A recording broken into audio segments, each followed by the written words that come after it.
Hey everyone, it's Rainy from Oh So Simply, and today we have a special guest, a podcaster that I adore from the Chronicles of Nannya. Hi, I'm Martha Tyler. I've been a nanny for 10 years and I love my job. I was also a high school English teacher. I got my master's in secondary English education. I was in the classroom for a little while. And what we're talking about today, autonomy, I studied in the classroom and then I took it and I applied it to nannying.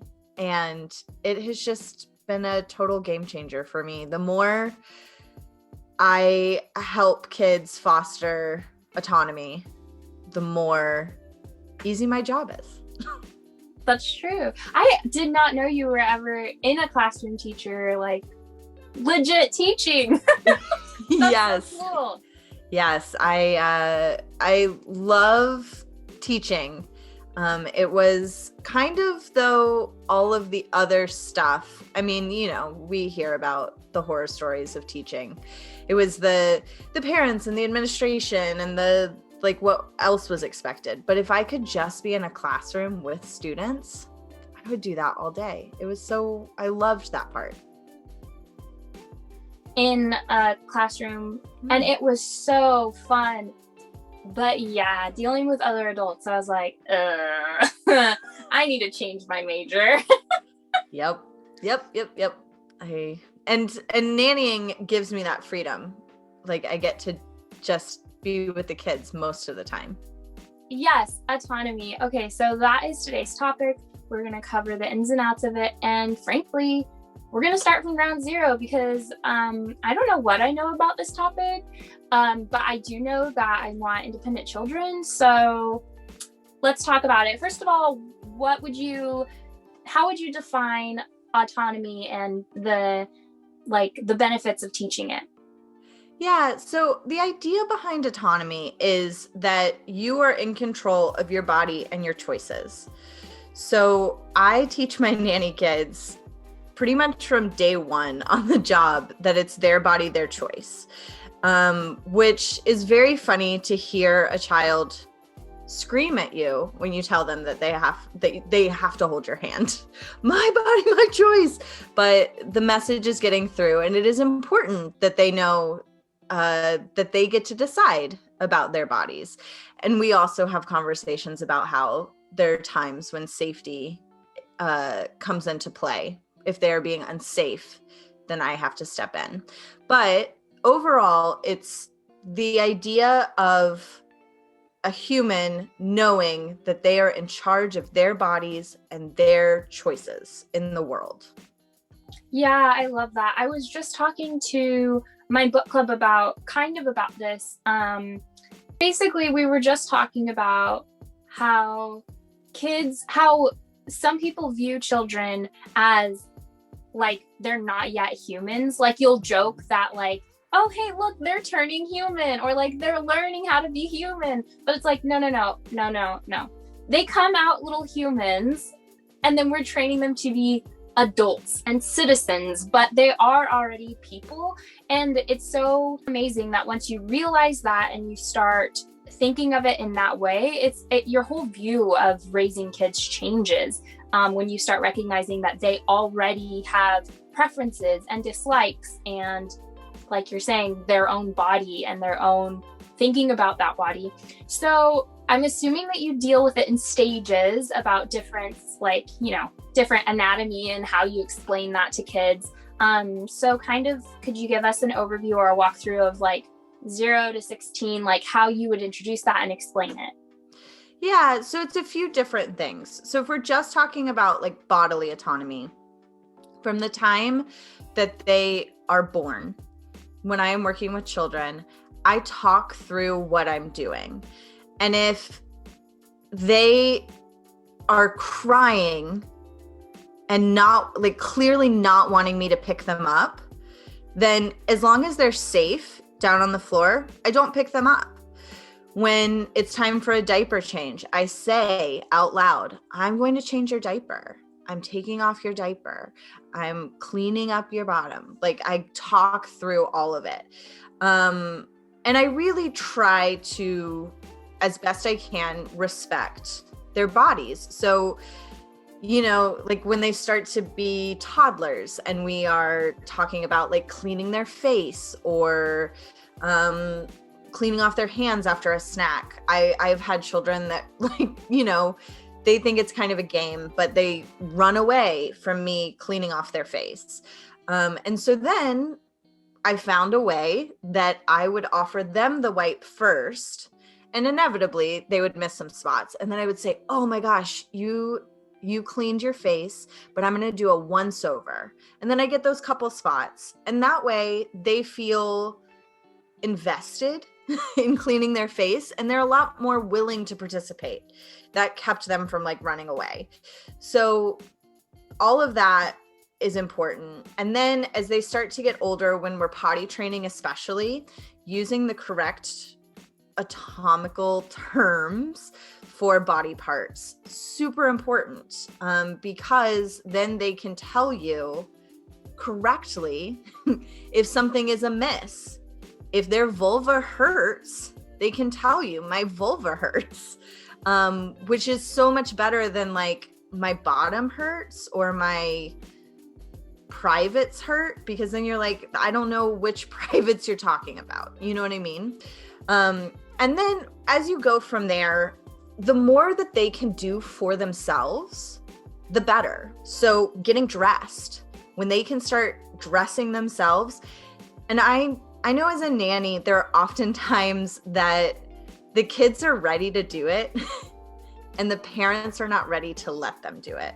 They're not ready to let them move on to that next stage. And so as a nanny, that's something that I can help with, of saying like, you're ready for this. And then we both, the child and I, then tell the parents, they got dressed all by themselves today. And then the parent is like, oh, I guess they can get dressed all by themselves. I've been dressing them. And of course, there are times when the child needs connection and I will help dress them, or their parents will help dress them, because the connection is more important than their feeling of accomplishment. So it's wherever they're having a deficit of, if they want to feel independent and powerful in that way, or if they're like, I haven't had as much quality time lately with my caregivers and I really want that connection. So judging that is important. It can't, I feel like if you force a child to always be independent, then that's not autonomy either, right? Yeah. And then as they get older, really having like open and honest talks with them about their bodies as they hit puberty, the changes that their bodies are going through, that's all really important. Saying that, you know, no one should touch your body in a way that you don't like. And that also goes back to when they're younger, through 16, aunts and uncles, grandmas, grandpas, all, you know, friends of the family who want that hug from a kid, but the kid clearly does not want to give a hug.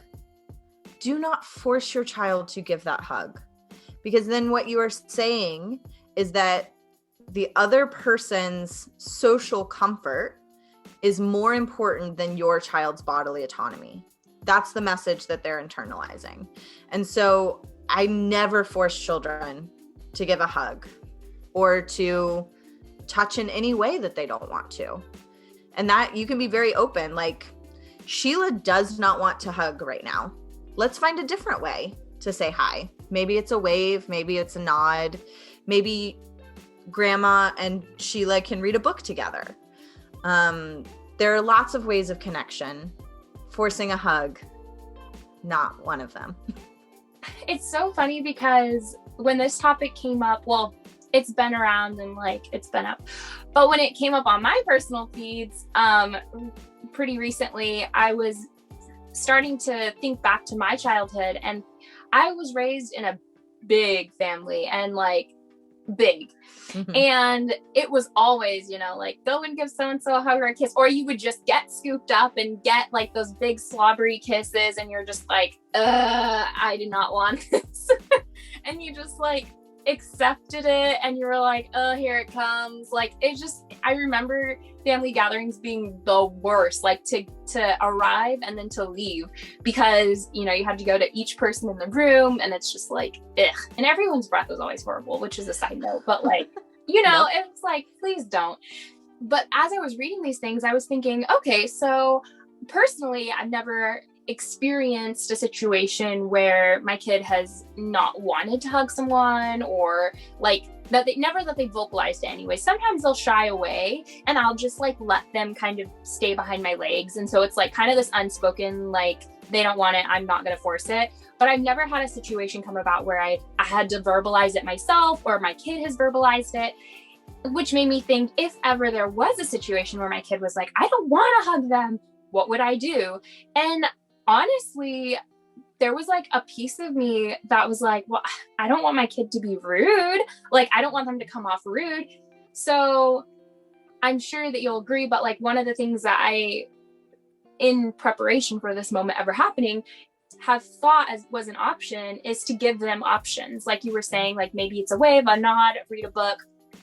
Or maybe it's you can say, no, thank you, I don't want to hug right now, but I can give you a high five. Or no, thank you, I don't want to hug right now, but I'm really happy to see you, or something like that. But giving the kids the tools that they need to express themselves too, because like I was reading some posts going back and forth about one family that was going over a holiday to visit their extended family, and they were saying that they would just tell their kid no, but their kid started playing it more as like it was kind of like a bratty thing. Like it turned into this thing, not that they wanted control of their body, but they knew it hurt the other person's feelings. And so I was saying that like I wouldn't like that aspect of it. So finding those alternative ways, I feel like, is really important. Yeah. Although I would argue that if it's bratty, it's still an unmet need, right? So something's going on there that child has learned. I withhold affection to punish another person. So there's still something to be explored there, for sure, because that's a dynamic that we are not born with. Children are literally built to connect.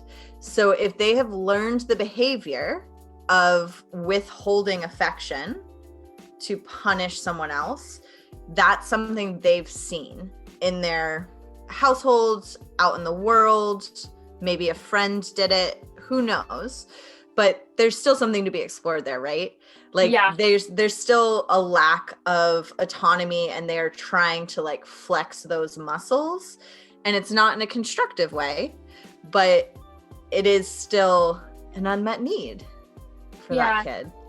So another aspect I think of autonomy that I'm curious about exploring is the idea that like, okay, so far we've been covering like how we protect our bodies and how we have control of the affection that we give, but then kind of the opposite side of that is like our influence on other people. So like teaching kids that it's not okay to touch someone else if they don't want to be touched, or that, you know, kicking and hitting and physically hurting other people isn't okay. So what are your thoughts?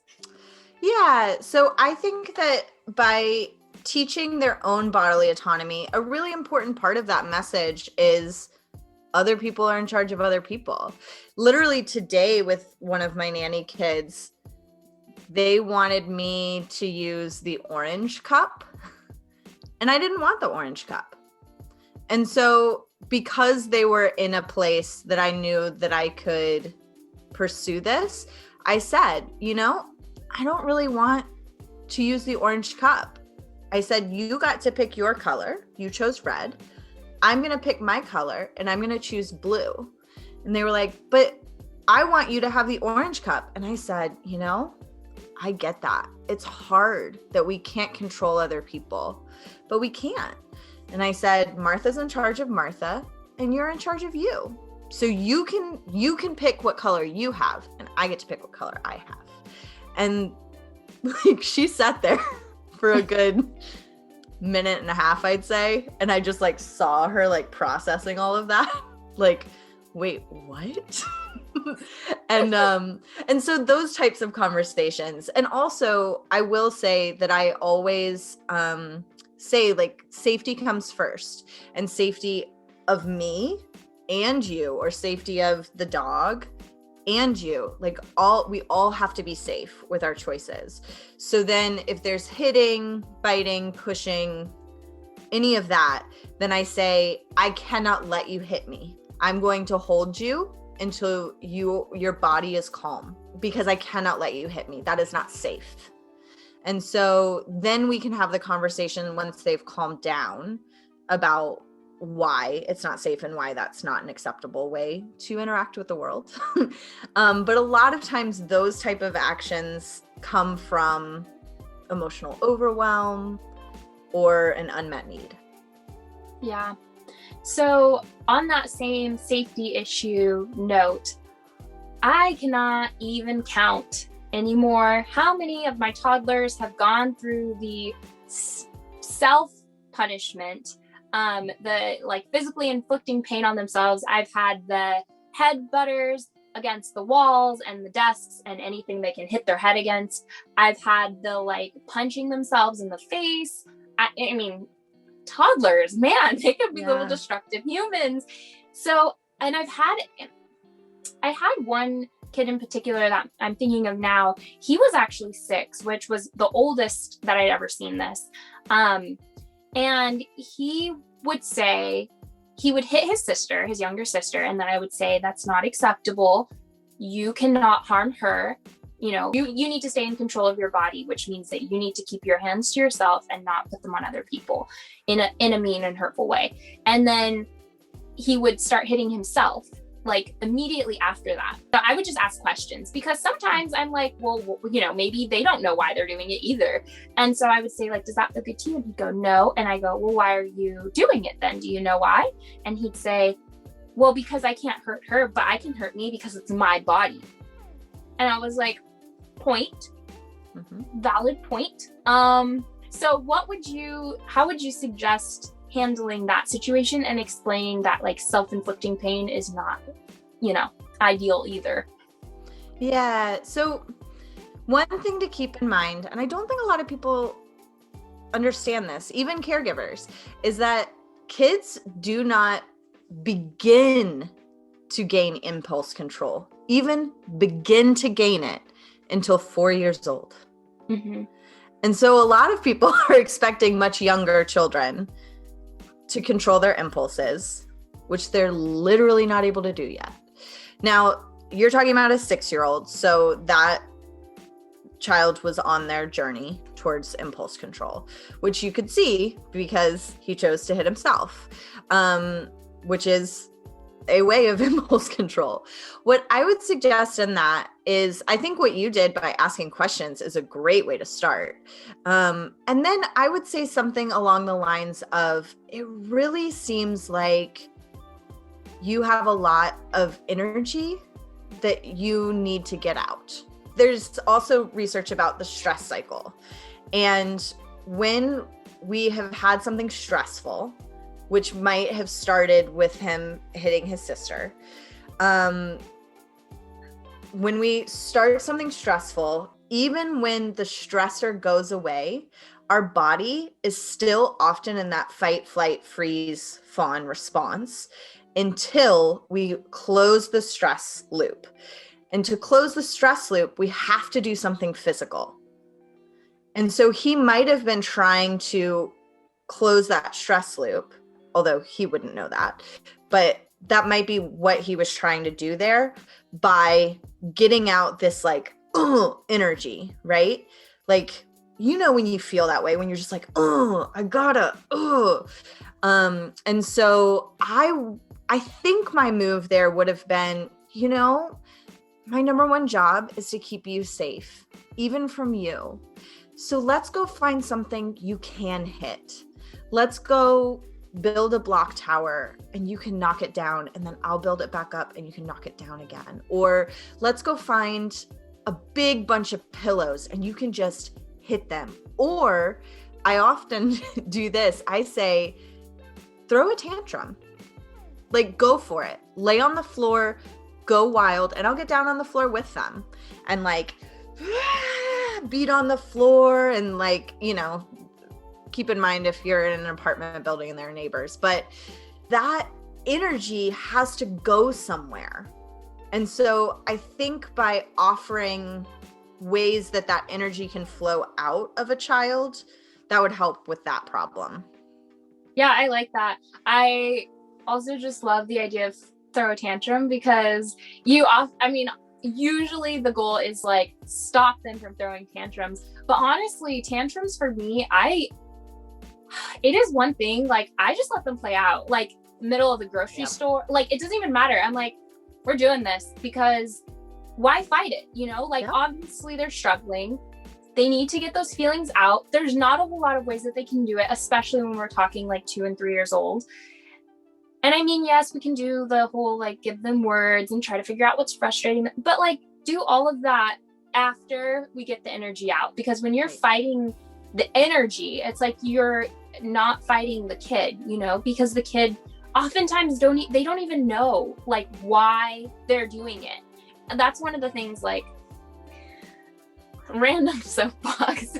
Yes. It's one of the things that a little drives me crazy because, you know, we expect these toddlers to have all of these words and all of these things. And we're like, oh, my kid would never throw a tantrum, or like, I would never be caught with that kid. And it's like, okay, first of all, whatever. You obviously haven't nannied enough kids or like had enough of your own children because it will happen. Second of all, it's like, you just have to remember that you're helping your kid grow and you're growing with them. And so to fight them instead of you and them fighting the issue together. And tantrums is one of the things that so often parents are struggling and like power struggling with their toddlers. And it's like, you guys should be working together to fight the problem. And the problem isn't necessarily that they don't have the words to express themselves, because I'm sorry, but at 2 and 3, they can have a vocabulary of like 5,000 words and still not know the meanings of them to express themselves in the right moment. Because I mean, when I'm mad, I don't express myself. I straight up say like, give me a minute, and I walk away. Why don't we let the toddlers do that? Just give them their minute. They're not going to walk away because they don't, you know, have that. This isn't socially acceptable, but they're going to have their moment. They're going to have their meltdown just like we all do. And then when they gather their mental faculties back together, you can then talk about the words and what happened and why are we feeling this way and all of those things. But like, there's such a thing about parents like not wanting these tantrums and meltdowns. Anyways, so yeah, my mini soapbox. We totally hold toddlers to a higher standard than we do adults. Like adults have big reactions all the time and it's fine. But toddlers aren't allowed to have them, and their brains aren't fully developed. Not even like halfway done cooking. Well, and you think about like, as they experience things in their life, like you've experienced those things so many times that for you, you're like, oh, no big deal. But for them, this is the first time it's ever happened. This is like life-changing, you know? And it's like, I mean, yeah, we do not think enough on toddler level, I think, to really see the world through their eyes. Like everything is so new and fresh. It's crazy. When I start with a new nanny family, I literally get down on the level of the child and walk through the house to just see it from their point of view. Because there's a lot of things that I discover through that. I'm like, that is way too high. The child can't get that on their own. And that's one of their toys. Like, let's find a place for that down further, closer to the ground. And what, you know, a million different things. I've spotted safety hazards that way. I like literally getting into the world of the child is so important. Yeah. Yeah. I remember one of the things, it's just like funny. This is totally random, but, but I'm thinking of it. But when I was in school, one of our projects was kind of getting in the mindset of kids and like trying to figure out like, okay, what is the world look like in their eyes? And one of the things we did was we found like common household things that we as adults are normal sized, but for kids they're giant. And so one of the things that I just remember distinctly, because it just cracked me up, was if you were feeding your baby, like if they're starting to wean and you're feeding them with a regular spoon that you would eat your breakfast cereal with, it's the equivalent of you eating with your wooden cooking spoon. Like that is what you're putting toward their mouth. And you wonder why their lips are like, heck no.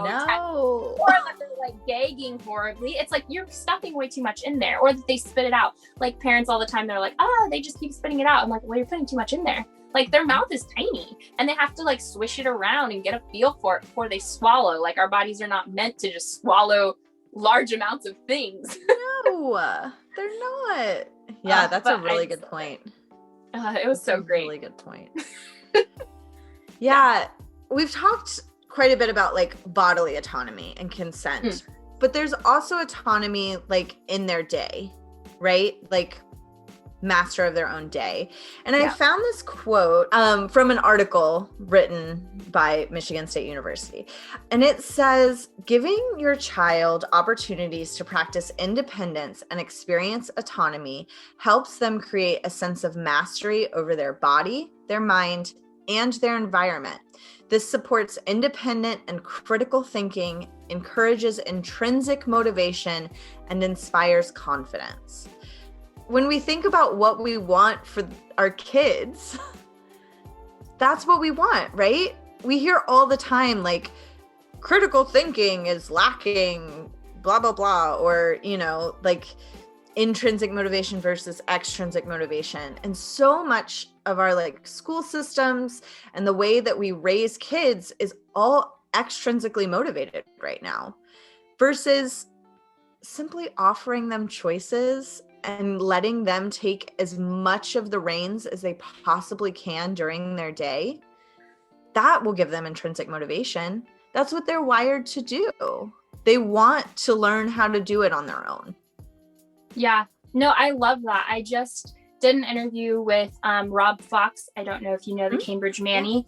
And we talked all about child-centered care. And then, you know, we were talking kind of about play and learning. But I 100% agree that combined with the Danish way of parenting, which is my current book club book, it's like thinking about kids can either develop a fixed mindset where they think that if they fail at something, it's simply because it's them. And they will never be able to learn anything better, and they'll never be able to do any better because they are not innately good at what it is. And so then they give up.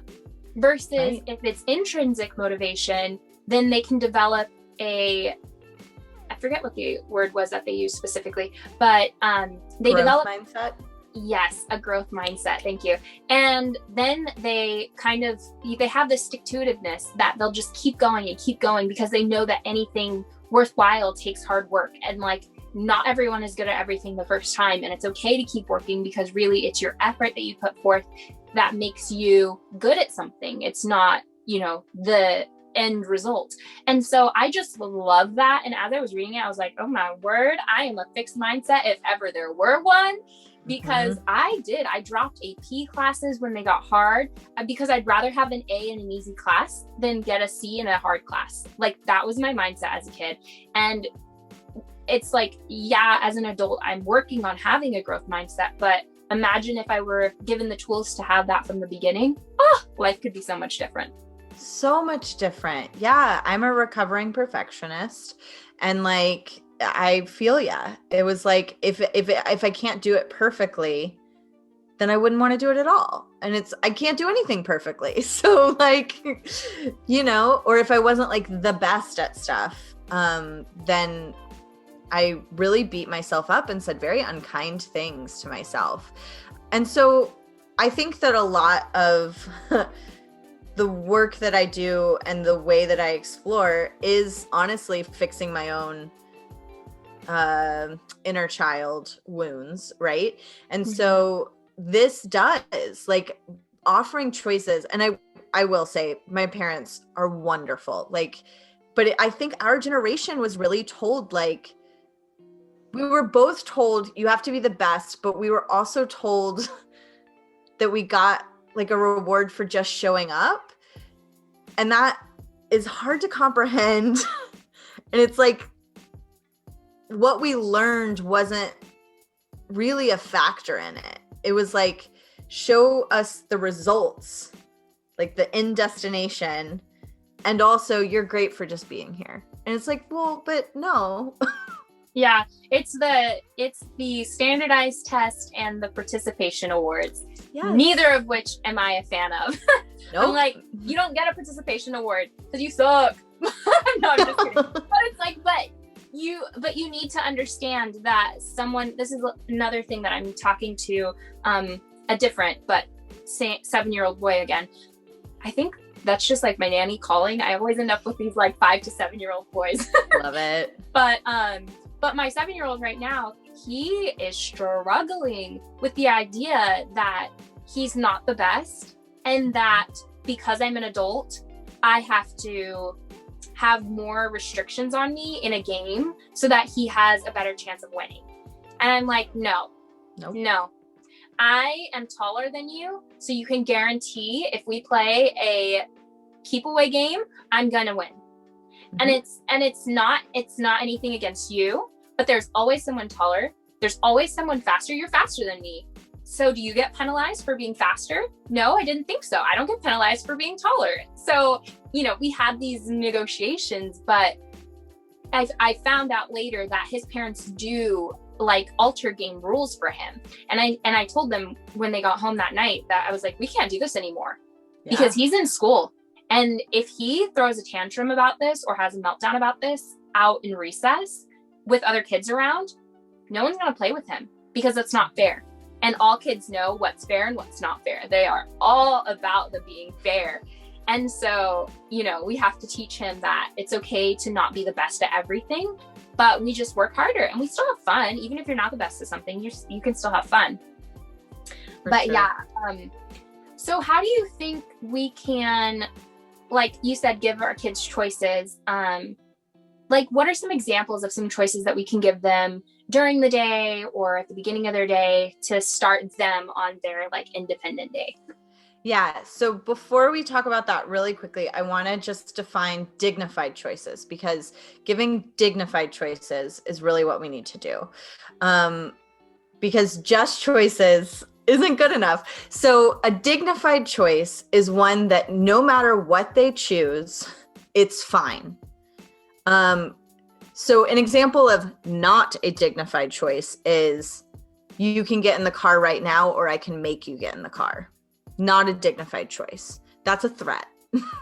But we hear it and we think because or is in there that it's a choice. So just wanted to clear that up, that when you're offering choices, they need to be dignified choices. I do a lot with colors throughout the day. So what color cup do you want? What color plate do you want? I also will do a lot of, do you want to clean up right now? Or would you like to clean up in 5 minutes?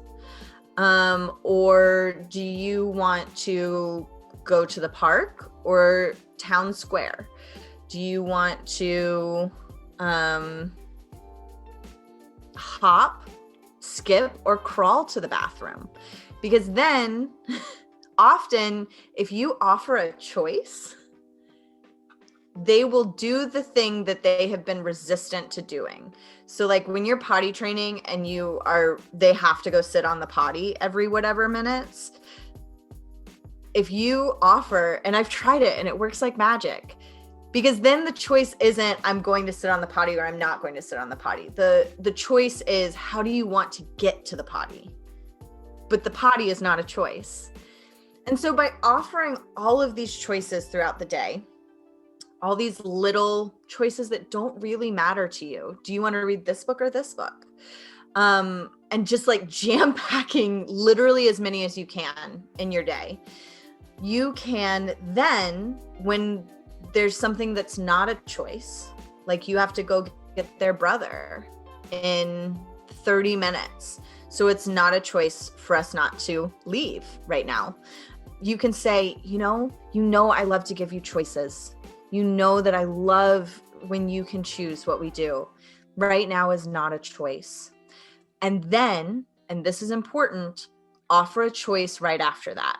So we have to go pick up your brother now. That's not a choice. Would you like to take your truck or your dinosaur with you in the car? And then they get another choice and they get their autonomy back and they're like, okay, I'll get in the car because now I have my dinosaur and I got to choose that. That is genius. Holy smokes. Yep. It's amazing. Like it totally changer. changed my whole interactions with kids. Yeah, because I mean, honestly, like when you first started, I was like, girl, I'm behind you 100%. I got your back, because that is my jam. Like I am always one to say, as far as this kind of started making me think about natural consequences. Yes. And I know parents are all about the natural consequences. And I kind of am too. And I say kind of am because you never know what people mean by natural consequences. Because I had a family that said the natural consequence was in the morning, if their son decided he didn't want to wear a jacket to school, the natural consequence would be him getting sick. And I said, that is not an option, because if he gets sick, I have to handle a sick child. And that is not a choice that I'm putting in his hands. Right. So his natural consequence of, do you want to wear the blue or the red jacket, is whether or not he felt comfortable in his jacket for the school day. I was like, but these are different things. So how I define dignified choices in my mind is I'm giving you 2 Rainey approved options. Mm-hmm. Here are your options, because then I'm going to be happy no matter what you pick, but you get to pick. And that's kind of what I start with, when we do getting dressed in the morning, do you want to wear this shirt or that shirt? Or which shirt do you want to wear? Because they can pick whatever shirt they want. Sometimes I lay out 4 outfits, and yeah, it's a little bit extra work for me, but then their choices are so many. Like, this is amazing. And, but then we do a lot of this or that. So like the same as you, colors, but a lot of this or that options, just because it makes it so much easier. But that, like, can you just reiterate that again? Because I just want it to come out crystal clear. Is the, we're leaving, this is not a choice, but here's your choice. Like, just one more time. Sure. So yeah, you say if you have to do something, I'll change it up. So you have 2 different choices in how you want to use this, or 2 different options. So another time is bedtime, right? Going to bed, not a choice. So, and often kids will fight you on it, and think it is a choice. And so you can say something along the lines of, going to bed is not a choice. That's not an option. We have to go to bed. But I love to give you choices. And I would love for you to choose which book we read before bed. But not going to bed is not an option. We do have to go to bed. We need to rest our bodies for tomorrow. I give you choices when I can. This is not a choice. I like that. And I like giving them choices as you transition from one major activity to another, because I'm thinking, like, how many opportunities there would be in the bedtime routine alone. Mm-hmm. Like, brushing your teeth isn't an option, but you get to pick, do you want the yellow or pink toothbrush tonight? Yep. Who knows? Or I know a lot of families, we have multiple toothpastes because they are different flavors. Which toothpaste would you like to use? Or, I just love giving choices during hard transitions, because bedtime especially is so hard. And I know that, just as a side note, but still choice related, is that for bedtime, I know that a lot of times, like, kids fear the missing out on what is going to happen after I go to sleep, because they can still hear things going on. They still know that you're up. So, like, what is going to happen when I'm gone? And I always reassure the kids, as soon as you go to bed, I'm going to clean the kitchen and then I'm going to bed. Mm-hmm. Because by the time I'm done cleaning the kitchen, I'm probably legit going to bed. And even if I'm not, they are now asleep. Right. But it's like, I am probably also going to bed very soon. So just letting them know too, and then giving them the choice of, would you like to bring your book down and read while I start cleaning? And then I'll give you 5 minutes and we'll go back we'll go to bed? Or would you like to put on your pajamas first or after me? Because like, to see that I too am getting ready for bed. I think that giving them those choices to see support and see that they're not alone and they're not doing this by themselves is super important, because a lot of times, like we were saying earlier, we expect so much of kids and toddlers. We expect them to not be adults. And it's like, sometimes I want to stay up later. Sometimes I want to go to bed early. Like, giving flexibility, and also knowing that, I'm married. And if my husband is staying up later than me, I will fight going to bed sometimes, because I'm like, I don't want to be the first one to sleep, and I don't want to go to bed by myself. And so it's like the same thing with a kid. Like, they don't want to be the only one sleeping in the house. That's lame. And so just like helping them feel comfortable, but giving them those options during those big transitions. Beautiful. Yes. Another technique that I love to use to help foster autonomy is curiosity questions. So like you were saying about the coat, instead of you have to wear a coat, which like, just sit with that for a second. Rainey, you have to wear a coat. How do you feel when I say that? Like, I immediately am like, no, I don't. You're not the boss of me. Exactly. Like, it brings out our rebel. Like, and that is like a litmus test that I'll often do, is I say things to myself or say them out loud. And I'm like, ooh, that feels awful. I don't want to say it like that. Instead of that, we can offer choices like you just demonstrated, like the red coat or the blue coat. Love that. Or we can say something like this. What do you think we need to wear to make sure we're warm when we go outside? And then they can say a coat. Another thing that I often do around that particular issue is I have them go stand outside for 2 minutes. I say, go stand outside for 2 minutes. I'll be right here. I have a timer. I'll stand with you, but I bring my coat because I'm an adult and I know how to read temperatures. And and we stand out there. And if they're like, I'm cold, then we go back inside and I say, okay, I think, how could we warm up? Like, how could we make sure that we're warm out there? And then they come up with the idea of a coat, a hat, mittens, whatever. And then you don't have to fight them because it came from them. It's also helping them, like, the critical thinking of, what do I need to stay warm outside? Which is a life skill that we are trying to teach them. But when we are always telling children what to do, they never get to practice that life skill. And a lot of kids go like all the way through elementary school, high school even, like just being told what to do. And then they get to college and they're like, there's no one really telling me what to do. And then they get in trouble a lot of the times because they're like, I have no idea how to control this newfound power. Whereas if we share the reins from the time that they are toddlers, then by the time they get to college, they're like, yeah, I know I need to take my coat. Yeah. And also I will say that with the coat and the hat and the mittens, I said earlier, I'm a big proponent of wearing your coat because I don't want you to get sick. But I had one kid who ran hot. Like, when I say ran hot, I mean, most kids do run hotter than adults, which I think the adults forget. Some kids run even hotter than the average kid. And I had one boy who ran so hot. I could see him on the playground and, he would wear like his regular winter jacket, his hat, his mittens. He'd be playing and I could see him getting beet red. Yeah. And for the first few times that I was with him, I thought, oh, he must just be cold. And like, that's the red, that kids get. But one time he came to me and I opened his coat. I kid you not, this kid is steaming.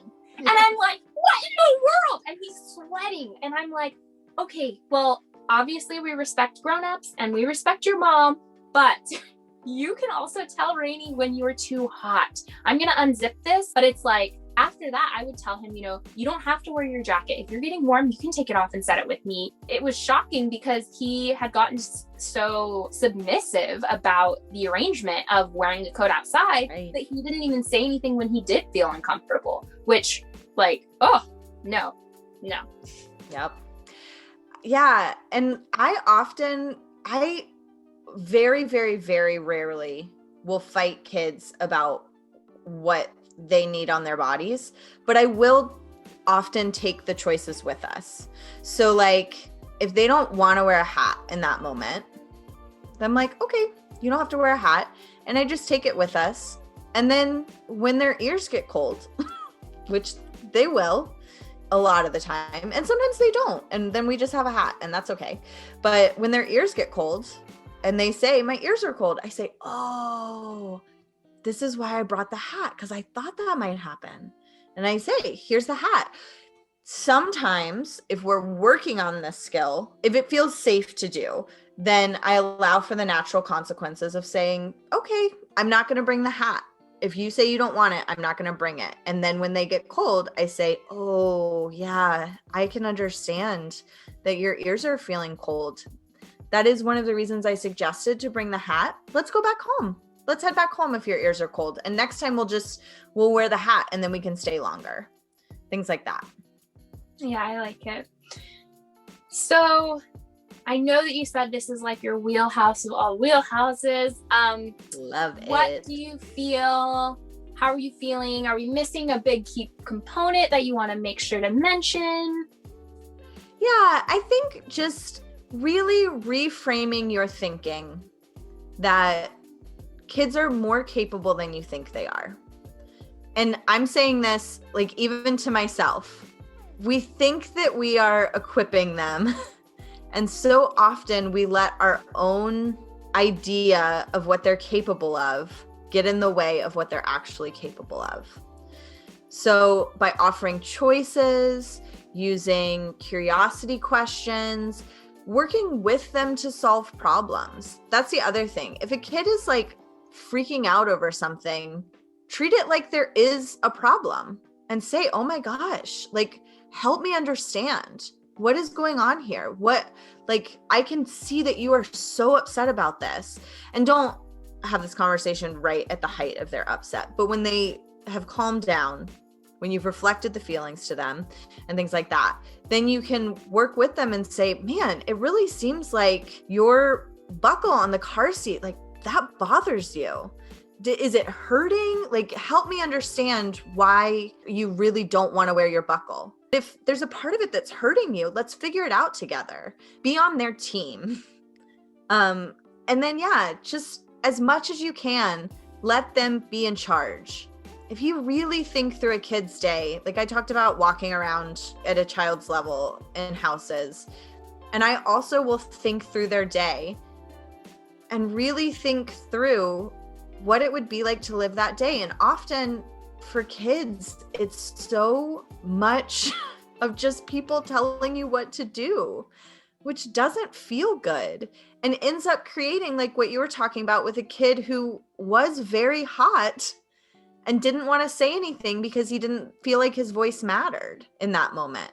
And so whenever they speak up, honoring that as best you can will help foster autonomy and create a generation of kids who has critical thinking, intrinsic motivation, and confidence. And like, we all want that. Let's all work together to do that. Oh, this is so good. Yes. I mean, I could talk about it all day. I will say, can I just one more thing? And this was in the classroom, but so probably won't apply to this, but when I was in the classroom, a way that I offered autonomy to my students was that I created a tic-tac-toe test. So it was 9 sections of a test, but they only had to complete 3 sections. They just had to make a tic-tac-toe. So they could go across, up and down, or diagonally. They had to answer vocabulary questions any way except for diagonally. And if it was diagonally, then that was all of the writing stuff. So that was an essay, that was short answer, and I think fill in the blank. But they could avoid doing vocabulary if they chose to write a lot more, because I figured if you're choosing to write a lot more, then vocabulary is probably not the issue you're dealing with. And so they just had to pick 3 sections to do. And they did much better on that test than they did on like normal other tests, like either essay or fill in the blank or multiple choice. Just by offering them the choice, they were able to like do better. And I really think it had a lot to do with the fact that they felt ownership over that test. That's cool. Yeah, it's been such a pleasure to talk about this. I really geek out so hard about it. And you can find me at Chronicles of Nannya. That's my podcast that I do. So we're on iTunes, Spotify, Stitcher, all the places, anywhere you get podcasts. And Nannya is spelled Nannya. And you can also find more information at www.chroniclesofnannya.com. There's like episode resources there, as well as the episodes broken down by category, because I have over 150 episodes now, so it can be overwhelming. I have another episode about autonomy listed on there because it is my jam. Positive discipline also has a lot to do with this, which I have a few episodes about that. Power struggles, preventing power struggles is also on there. So yeah, visit me at Chronicles of Nannya on Sundays because it's really fun. It's a fun project that I've been doing for 5 years now. Okay. That was awesome. I'm so happy that we had you. As you guys know, listening today, you can catch another podcast on Saturday, and I will be posting as well on Tuesday. Woohoo! Yeah, I'm super excited. If you like this, go ahead and give it a thumbs up and a great comment and great review, and subscribe if you haven't already, because I would love for you to keep getting these juicy little nuggets as a nanny. Until next Saturday or Tuesday, depending on when you're listening to this, I will see you later. Bye. Bye.